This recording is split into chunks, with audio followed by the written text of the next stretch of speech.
فتنہ ہوس آخری قسط۔ یہ انکشاف بڑا سنسنی خیز تھا اور میرے کھٹکے کی مکمل تصدیق کرتا تھا۔ اس نے خود زہر کھایا تھا یا اسے زہر دیا گیا تھا، ہر دو صورت میں اس کی موت کا سبب زہر خورانی ہی تھا، اور اسے ظاہر ہوتا تھا کہ اس نے گلے میں پھانسی کا پھندا ڈال کر جان نہیں دی۔ پوسٹ مارٹم کی رپورٹ میں اس بات کی وضاحت موجود تھی کہ جب سگی کو پھانسی دی گئی تو وہ زندگی کی قید سے مکمل طور پر آزادی حاصل کر چکی تھی، یعنی پھانسی والے معاملے سے اس کا کوئی تعلق واسطہ نہیں تھا۔ اس انکشاف سے یہ ایک اور بات بھی ثابت ہوتی تھی کہ سگی اب خود اپنی موت کی ذمہ دار نہیں تھی، یہ کام کسی اور کا تھا، مگر کس کا؟ مجھے یہی پتہ چلانا تھا کسی نے اسے زہر دے کر موت کے گھاٹ اتارا اور پھر پھانسی پر ٹانگ کر یہ ظاہر کرنے کی کوشش کی تھی کہ اس نے خودکشی کی ہے۔ اسی رپورٹ میں سب سے زیادہ سنسنی خیز جو بات درج تھی وہ انکشاف انگیز اور رونگٹے کھڑے کر دینے والی تھی۔ میری تمام تر معلومات کے مطابق سگی غیر شادی شدہ تھی، لیکن رپورٹ چیخ چیخ کر اس امر کا اعلان کر رہی تھی کہ وہ 3 ماہ کی امید سے تھی۔ اس انکشاف نے میرے دماغ کو ہلا کر رکھ دیا تھا اور میں بیک تک کئی زاویوں سے سوچنے پر مجبور ہو گیا تھا۔ میری سوچ میں مختلف سوالات سر اٹھا رہے تھے۔ اگر سگی شادی شدہ نہیں تھی تو پھر اس کے پیٹ میں کس کے گناہ کا پھل پل رہا تھا؟ کیا سگی نے اس پھل کے ساتھ ہی خود کو موت کے حوالے کر دیا تھا؟ کیا اس گناہ کے ذمہ دار نے کسی بہانے سگی کو زہر دے دیا تھا تاکہ نہ رہے بانس اور نہ بجے بنسری؟ ایک بات تو طے تھی کہ اگر سگی نے خود کو موت کے حوالے کیا ہوتا تو پھر پھانسی پر جا لٹکنا اس کے بس کی بات نہیں تھی۔ تمام تر حالات و واقعات کی روشنی میں فی الحال یہی سمجھ میں آ رہا تھا کہ سگی اپنی موت کی خود ذمہ دار نہیں تھی، بلکہ یہ کسی اور کا کارنامہ تھا، اور اسی شخص نے سگی کو پھانسی پر لٹکا کر یہ تاثر دینے کی کوشش کی تھی کہ اس نے خودکشی کی ہے۔ بہرحال پوسٹ مارٹم کی رپورٹ آنے کے بعد بہت سی باتیں واضح ہو گئی تھیں، لہٰذا میں بڑی سہولت سے تفتیش کی گاڑی کو آگے بڑھا سکتا تھا۔ میں نے پٹواری مشتاق کو تھانے بلا لیا۔ وہ یہی سوچ کر میرے پاس آیا تھا کہ میں سگی کی لاش اس کے حوالے کرنے والا ہوں۔ ظاہر ہے مجھے سگی کی لاش تو اس کے سپرد کرنا ہی تھی، لیکن اس سے پہلے ایک انتہائی سنجیدہ میٹنگ بھی ضروری تھی۔ میں نے اسے اپنے کمرے میں بلا لیا۔ وہ نڈھال سا اندر آیا اور میرے سامنے ایک کرسی پر بیٹھتے ہوئے مستفسر ہوا، ملک صاحب، کیا میں سگی کی لاش کو اپنے ساتھ لے جا سکتا ہوں؟ بالکل لے جا سکتے ہیں، میں نے گہری سنجیدگی سے کہا، لیکن اس سے پہلے میں آپ سے چند اہم باتیں کرنا چاہتا ہوں۔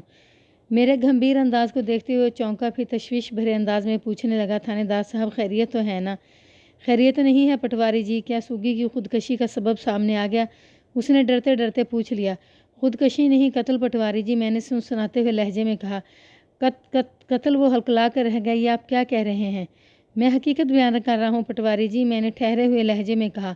پوسٹ مارٹم کی رپورٹ بیان کرتی ہے کہ سگی کو ایک خطرناک زہر دے کر موت کے گھاٹ اتارا گیا ہے، اور بعد ازاں اس کی لاش کو چھت سے لٹکا کر یہ تاثر پیدا کرنے کی کوشش کی گئی ہے کہ اس نے خودکشی کی ہے۔ یہ آپ کیا کہہ رہے ہیں؟ میں بالکل سچ کہہ رہا ہوں، میں نے خاصے مضبوط لہجے میں کہا۔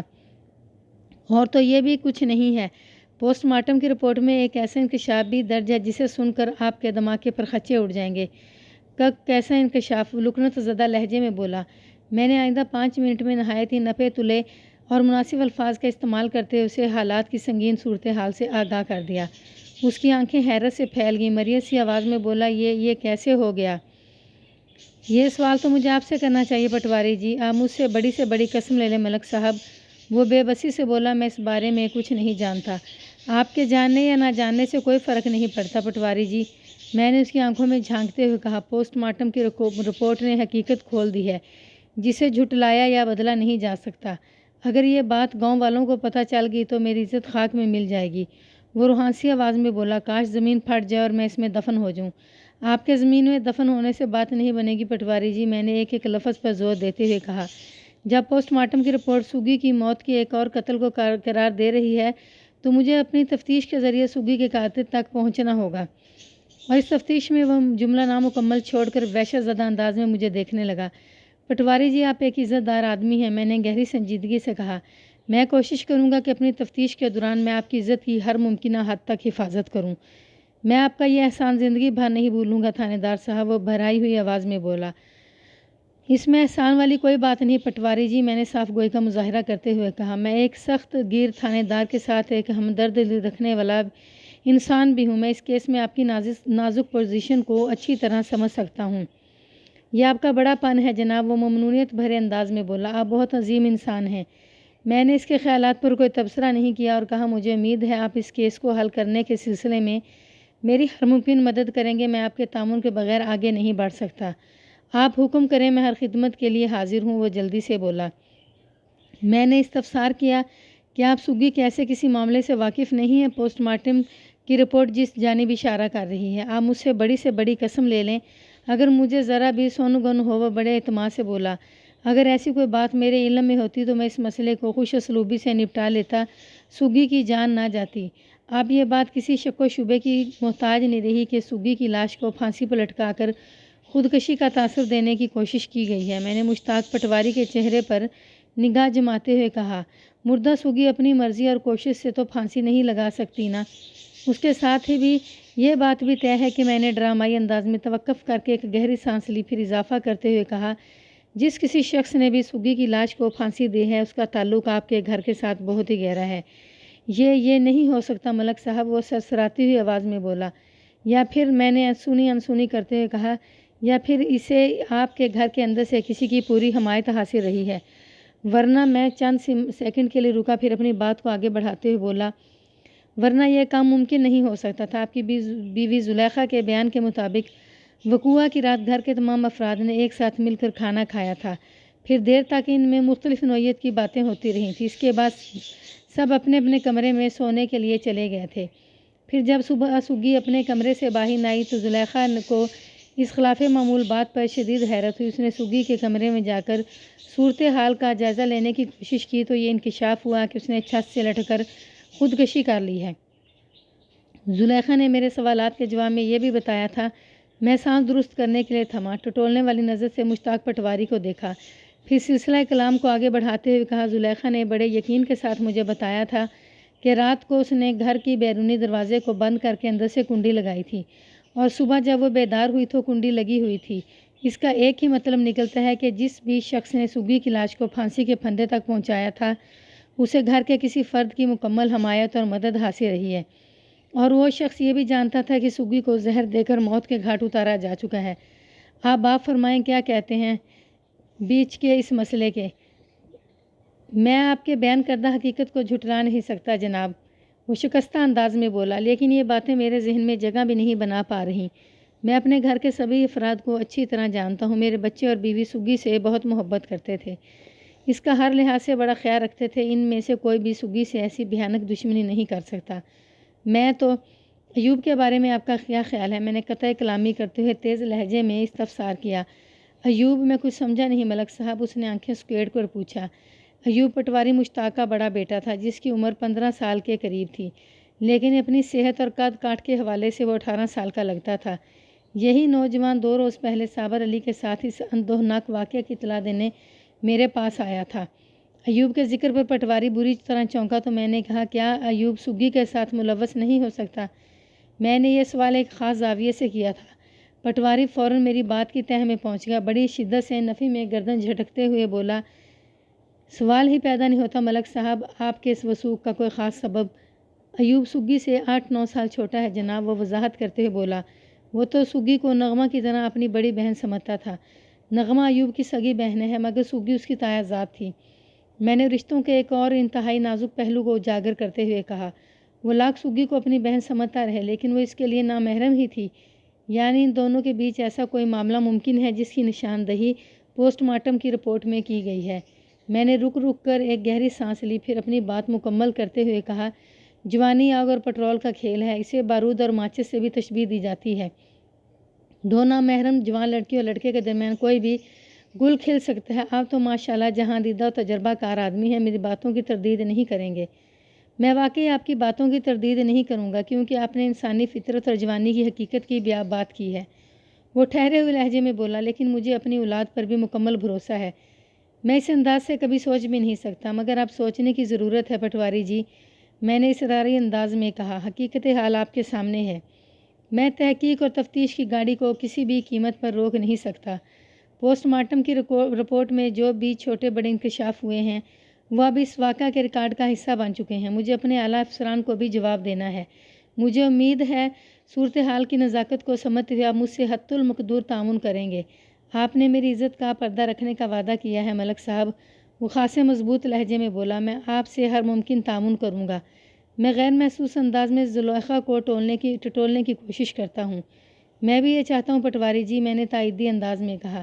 یہ ضروری نہیں ہے کہ ایوب ہی سگی کے ساتھ ملوث رہا ہو، وہ کوئی باہر کا آدمی بھی ہو سکتا ہے۔ ایک بار مجھے اس شخص کا سراغ مل جائے، باقی کے معاملات میں خود ہی حل کر لوں گا۔ جی میں پوری کوشش کروں گا کہ آپ کے کام آ سکوں، وہ خلوص نیت سے بولا۔ میں نے کہا پٹواری جی آپ سگی کی لاش کو لے جائیں اور اس کی تدفین کا بندوبست کریں، اور جیسے ہی کوئی خاص بات پتہ چلے آپ فوراً میرے پاس آئیں گے۔ اس نے میری ہدایات پر عمل کرنے کا یقین دلایا۔ میں نے ضروری کارروائی کے بعد سگی کی لاش اس کے حوالے کر دی۔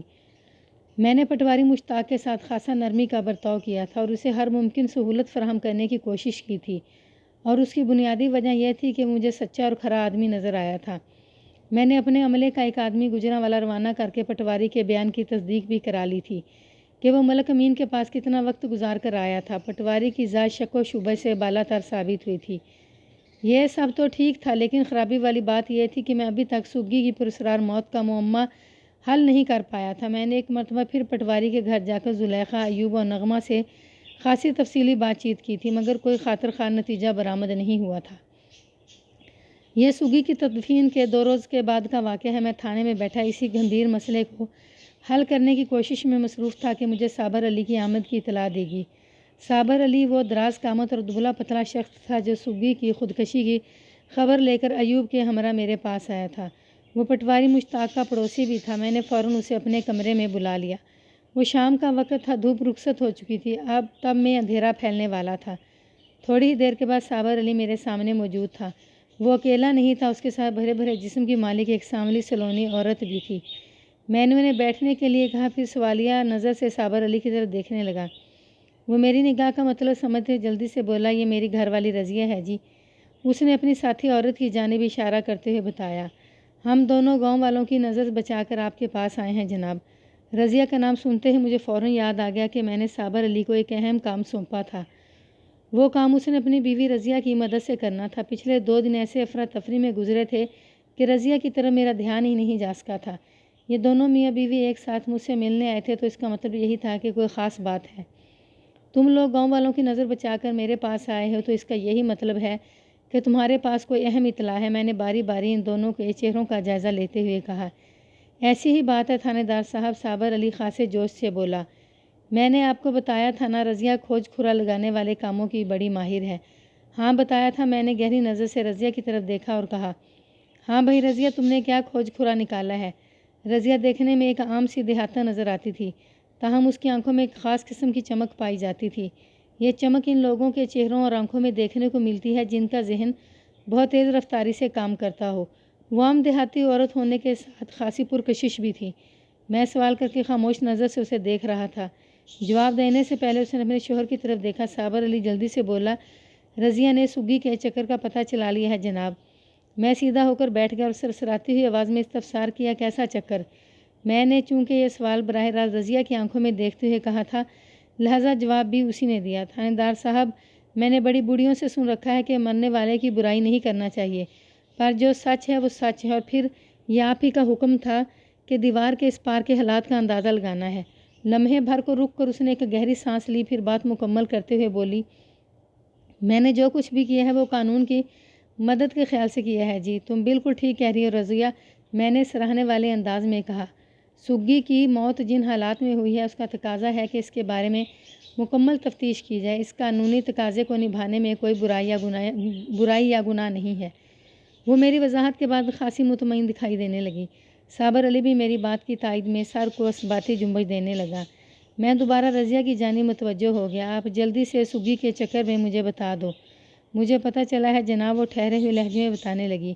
پچھلے 7-8 ماہ سے سگی اور بشارت جٹ میں چکر چل رہا تھا۔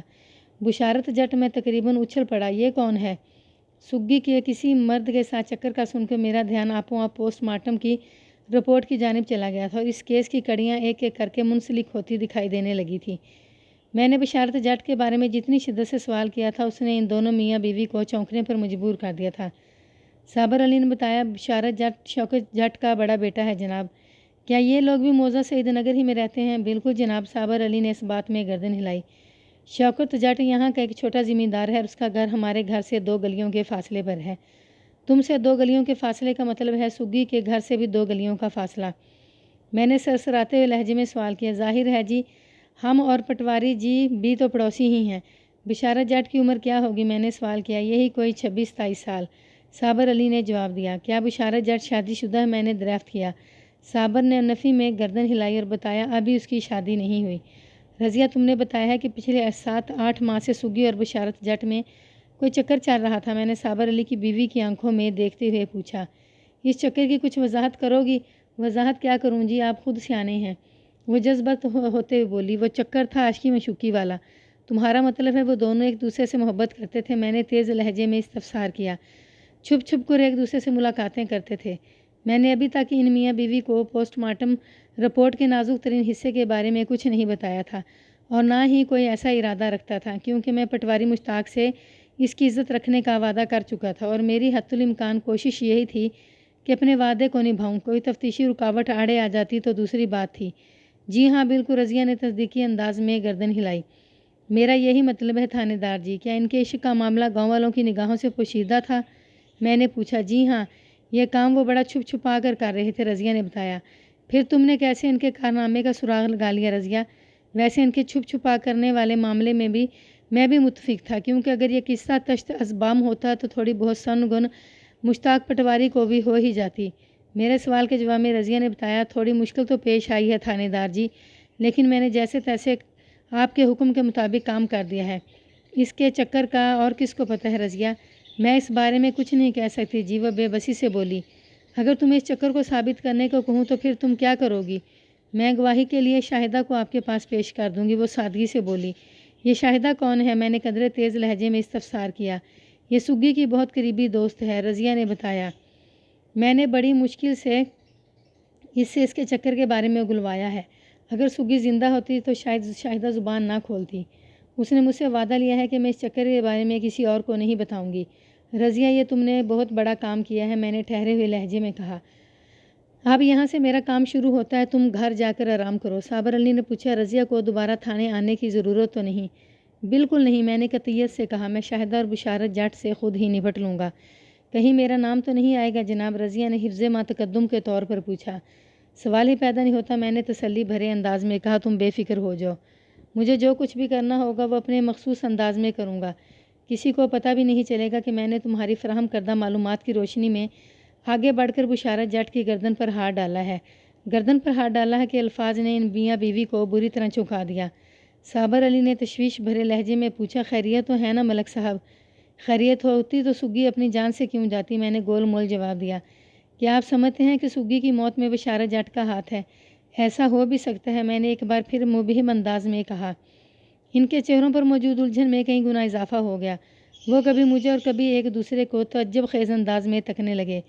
میں نے تسلی آمیز انداز میں کہا، تم لوگ اپنے ذہنوں کو نہ تھکاؤ اور گھر جا کر آرام کرو۔ میری تفتیش کا جو بھی نتیجہ برآمد ہوگا وہ آپ لوگوں کے سامنے آ جائے گا۔ وہ میرا شکریہ ادا کرنے کے بعد رخصت ہو گئے۔ شاہدہ اور بشارت کو میں نے یکے بعد دیگرے تھانے بلوا لیا تھا۔ ان کی آمد میں نے دانستہ آدھے گھنٹے کا فرق رکھا تھا اور یہ کارروائی صابر علی اور رضیہ کے جانے کے فوراً بعد عمل میں آ گئی تھی۔ میں متعلقہ لوگوں کو ایک رات کی مہلت دینے کو تیار نہیں تھا۔ بشارت جٹ کو گاؤں سے باہر کھیتوں میں سے پکڑا گیا تھا، اس لیے وہ اکیلا ہی تھا، جبکہ شاہدہ کو اس کے گھر سے نکال کر تھانے لایا گیا تھا۔ چنانچہ اس کی ماں رحمت بی بی بھی ساتھ آ گئی تھی اور مزے کی بات یہ تھی کہ بشارت جٹ کو اس بات کی قطعاً کوئی خبر نہیں تھی کہ گھر کی بھیدن شاہدہ بھی اس وقت تھانے میں موجود ہے۔ بشارت حوالات میں تھا اور شاہدہ اپنی ماں کے ساتھ اس وقت میرے کمرے میں بیٹھی تھی۔ میں نے رحمت بی بی کو بتا دیا تھا کہ معمول کی پوچھ گچھ کے بعد میں انہیں گھر جانے کی اجازت دے دوں گا۔ میں دراصل شاہدہ سے رضیہ کے بیان کی تصدیق کرنا چاہتا تھا کہ بشارت جٹ پر بڑی مضبوطی کے ساتھ ہاتھ ڈالا جا سکے۔ میں نے واقعتاً شاہدہ اور اس کی ماں کو 10-15 منٹ میں فارغ کر دیا۔ میں نے بڑے طریقے سلیقے سے شاہدہ کی زبان سے وہ راز اگلوا لیا جو تھوڑی دیر پہلے رضیہ کی زبانی مجھ تک پہنچ چکا تھا۔ میں نے جب انہیں زبان بند رکھنے کی تاکید کے ساتھ جانے کی اجازت دے دی تو انہیں یقین نہیں آیا۔ رحمت بی بی نے غیر اعتباری انداز میں مجھے دیکھا اور حیرت بھرے لہجے میں پوچھا، ہم جائیں جی؟ ہاں ہاں، میں نے اس بات میں گردن ہلائی۔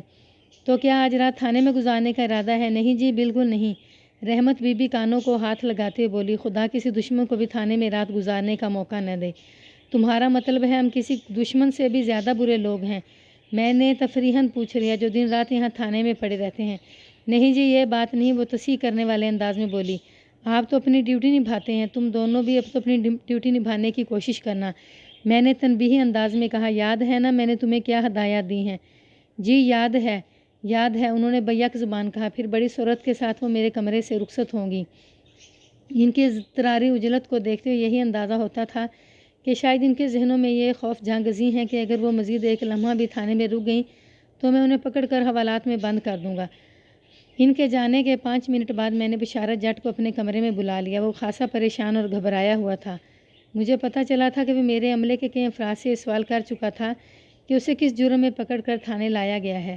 وہ میرے سامنے پہنچایا گیا تو میں نے کڑی نظر سے اسے گھورتے ہوئے سوال کیا، جانتے ہو بشارت میں نے تمہیں یہاں کیوں بلوایا ہے؟ تھانے دار صاحب یہ بات تو میں نے کئی لوگوں سے پوچھی ہے، وہ فریادی لہجے میں بولا، لیکن مجھے کوئی کچھ بتاتا ہی نہیں ہے، اس لیے کچھ نہیں بتاتا کہ یہ تمہارا نہیں میرے پوچھنے کا سوال ہے۔ میں نے سخت انداز میں کہا، بتاؤ تم میں ایسی کون سی خوبی چھپی ہے جسے دیکھنے کے لیے میں نے تمہیں بڑے چاؤ سے اپنے پاس بلایا ہے؟ جی آپ کی باتیں تو میری سمجھ میں بالکل نہیں آ رہی۔ وہ چکنا نظر سے ادھر ادھر دیکھتے ہوئے بولا، میں بہت پریشان ہو گیا ہوں جی، میں سمجھاتا ہوں تمہیں، میں نے طنزیہ لہجے میں کہا، دیکھنا چٹکی بجانے میں تمہاری ساری پریشانی دور ہو جائے گی۔ وہ مجھے بے یقینی سے تکنے لگا۔ آئندہ 5 منٹ میں نے اسے اس کے کرتوتوں سے آگاہ کر دیا۔ وہ کسی بھی طرح ماننے کو تیار نہیں تھا۔ اس نے میرے بعض سوالوں کے جوابات ایسے بودے دیے تھے کہ اس کے سگی کی موت میں ملوث ہونے کا مجھے پورا یقین ہو گیا۔ لہٰذا میں نے اس کی تن فن اکڑوں فون کو زائل کرنے کے لیے اسے حوالدار برکت علی کے حوالے کر دیا۔ حوالدار برکت مجرموں کی زبان کھلوانے میں ید طوبہ رکھتا تھا۔ اگلی صبح میں تھانے پہنچا تو برکت علی نے بشارت جٹ کو بالکل سیدھا کر دیا تھا۔ رات بھر کی مہمان نوازی نے اس کے سارے کسبال نکال دیے تھے۔ مجھے پتہ چلا کہ رات کو شوکت جٹ نے 2-3 مرتبہ تھانے کا چکر لگایا تھا۔ وہ اپنے بیٹے سے ملاقات کرنا چاہتا تھا، لیکن تھانے کے عملے نے اسے حوالات تک جانے کا موقع فراہم نہیں کیا، تو یہ سب میری ہدایت کا نتیجہ تھا۔ میں اپنے کمرے میں آ کر بیٹھا تو حوالدار برکت علی نے بشارت جٹ کو میرے سامنے پیش کر دیا اور بڑے فخر سے بتایا، ملک صاحب بندہ سچ بولنے پر پوری طرح آمادہ ہے جی، آپ چاہیں تو اس کا بیان قلم بند کر لیں۔ ہوں، میں نے خیز انداز میں ہنکارا بھرا، پھر بشارت جٹ کی جانب سوالیہ نظر سے دیکھا، کیوں بھائی سورما، برکت علی ٹھیک کر رہا ہے؟ وہ منہ سے کچھ نہیں بولا، رحم طلب نظر سے مجھے دیکھتا چلا گیا۔ اس کی حالت کو دیکھ کر مجھے بخوبی اندازہ ہو گیا تھا کہ رات حوالدار نے اس کی کچھ زیادہ ہی مہمانداری کر دی تھی۔ اس کا انگ انگ ٹوٹ پھوٹ کا شکار نظر آتا تھا۔ میں نے کاغذ قلم سنبھالا اور بشارت جٹ کی طرف دیکھتے ہوئے کہا، ہاں بھائی شروع ہو جائے۔ وہ میرا اشارہ پاتے ہی شروع ہو گیا۔ اس روز میں نے بشارت جٹ کا جو بیان قلم بند کیا وہ در حقیقت اس کا اقبال جرم تھا۔ اس نے اپنے چھوٹے بڑے تمام جرائم کا اقرار کر لیا تھا۔ واقعات کے مطابق اس نے ایک خاص منصوبہ بندی کے تحت سگی کو اپنی محبت کے جال میں پھنسایا تھا اور اس کے ساتھ سنجیدہ نہیں تھا۔ انہی چوری چھپے کی ملاقاتوں میں ایک نازک لمحے کے دوران میں وہ دونوں تمام اخلاقی حدود کو پھلانگتے چلے گئے، جس کا نتیجہ وہی نکلا جو پوسٹ مارٹم کی رپورٹ میں درج تھا۔ اپنے کیا اقبالی بیان میں بشارت جٹ نے جو سب سے زیادہ سنسنی خیز انکشاف کیا وہ یہ تھا کہ یہ سب کچھ نے سگی کی چاچی زلیخا کے اشارے پر کیا تھا۔ زلیخا سگی سے بہت زیادہ حسد کرتی تھی۔ نغمہ کے لیے جو بھی رشتہ آتا وہ لوگ سگی کو پسند کر کے چلے جاتے تھے۔ رفتہ رفتہ زلیخا کی سگی کے لیے نفرت میں اضافہ ہوتا چلا گیا۔ اس نے ایک تیر سے کہیں شکار کرنے کا فیصلہ کیا۔ وہ بشارت جٹ کے ساتھ سگی کو ملوث کر کے مشتاق پٹواری کی نظر میں اسے گرانا چاہتی تھی۔ وہ ایک ووارہ اور بدماش لڑکی ہے اور اس کی صحبت کا اثر نغمہ پر بھی پڑ سکتا ہے۔ مشتاق پٹواری اپنی بھابھی اور بھتیجی کا بہت خیال رکھتا تھا۔ جب خورشید بی بی کہیں گم ہو گئی تو پٹواری کی ساری توجہ سگی کی جانب مبذول ہو گئی تھی اور اس بات سے زلیخا کو بڑی اذیت پہنچتی تھی۔ وہ حسد اور ہرس کی جنگ میں جلنے لگی تھی۔ زلیخا کی خواہش تھی کہ سگی کسی طرح مشتاق پٹواری کی نظر میں بری ثابت ہو جائے۔ اپنے مقصد کو حاصل کرنے کے لیے اس نے بشارت جٹ کی مدد سے ایک ڈرامہ رچایا، لیکن جب اس پر یہ انکشاف ہوا کہ بشارت جٹ نے ڈرامے میں حقیقت کا رنگ بھر دیا ہے تو اس کے ہاتھ پاؤں پھول گئے۔ دوسری جانب بشارت جٹ بھی بڑی مشکل میں آ گیا تھا۔ ان کے مشترکہ کارنامے کے نتائج کی روشنی میں سگی نے بشارت جٹ سے شادی کے لیے ضد شروع کر دی۔ یہ زلیخا کے پروگرام کا حصہ نہیں تھا۔ جب زلیخا اور بشارت جٹ نے ایک دوسرے کو اپنی بپتا سنائی تو زلیخا کے شیطانی ذہن نے فوراً اس مسئلے کا حل نکال لیا۔ اس نے بشارت جٹ کے ذریعے سگی تک صفوف کی ایک پڑیا پہنچوائی جو در حقیقت ایک زود اثر زہر تھا۔ بشارت نے مذکورہ پڑیا سگی کو دیتے ہوئے کہا کہ اگر وہ رات کو سوتے وقت یہ دعا کھا لے گی تو اسے اس مصیبت سے نجات مل جائے گی جس کی وجہ سے وہ بشارت جٹ کو شادی کے لیے مجبور کر رہی ہے۔ سگی کے پاس اور کوئی محفوظ راستہ نہیں تھا، لہٰذا مجبوراً اسے بشارت جٹ کی بات ماننا پڑی جو کہ اصل میں زلیخا کی بات تھی۔ بہرحال حسب پروگرام وقوع کی رات سگی نے صفوف کی وہ پڑیا اپنے معدے میں پہنچا دی اور موت کی ابدی نیند سو گئی۔ زلیخا نے اپنے منصوبے کو فائنل ٹچ دینے کے لیے بشارت جٹ کی مدد سے سگی کی لاش کو پھانسی پر لٹکا دیا تاکہ یہ تاثر دیا جا سکے کہ سگی نے خودکشی کی ہے۔ اس کے ذہن میں یہ نقطہ موجود تھا کہ اگر پولیس کو کسی طرح سگی کے پیٹ میں پوشیدہ راز کی خبر ہو بھی گئی تو یہی سمجھا جائے گا کہ سگی نے اپنے گناہ کو چھپانے کے لیے خودکشی کی ہے۔ چنانچہ زلیخا کی راہ کا ہر کانٹا صاف ہو جاتا۔ زلیخا کی یہ بدقسمتی کہ سگی کی لاش کو دیکھتے چونک گیا تھا اور ایک مخصوص سوچ کے ساتھ جب میں نے اپنی تفتیش کو آگے بڑھایا تو کامیابی نے میرے قدم چوم لیے تھے۔ میں نے بشارت جٹ اور زلیخا بی بی کے خلاف بڑا سخت قسم کا چلان تیار کر کے انہیں عدالت کے حوالے کر دیا۔ ان کے ذہنوں اور دلوں میں موجود ہوس نے جو فتنہ جگایا تھا اس نے مشتاق پٹواری کے ہنستے بستے گھر کو جاڑ کر رکھ دیا تھا۔ برائی کا انجام بالآخر ہلاکت اور تباہ کاری ہی ہے۔